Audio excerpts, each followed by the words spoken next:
又到咗啦，就係美食分享嘅時間。咁今日嚟到咗咧，就係三藩市日落區啦，一間咧就係網紅嘅水餃店呢一度。呢間網紅水餃店叫做咧就係水餃之國嘅，個名係零舍霸氣嘅。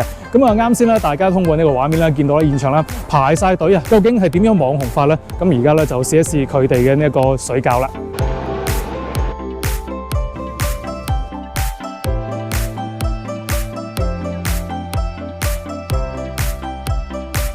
哇！咁快已經有得食啦！咁啊，面前咧有3碟嘅水餃之國新鮮包嘅水餃嘅，有3款口味喺度啦。咁我肚咧就非常之餓嘅，所以咧我唔客氣啦，就唔同大家咧就咁詳盡去到講呢一個水餃啊點靚食法啦。咁我而家馬上試食啦。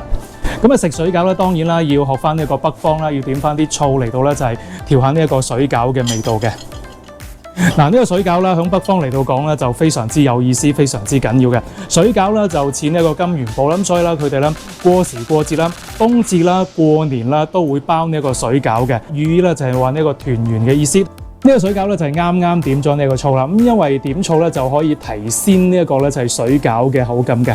咁啊水餃之國咧，除咗有咁新鮮嘅水餃食之外咧，其實佢哋嘅涼菜都唔錯喎。呢個咧就係夫妻肺片啦，我最中意食嘅。小朋友一人一個，謝謝。看看小朋友，馬年大吉，馬年如意，一心照。小朋友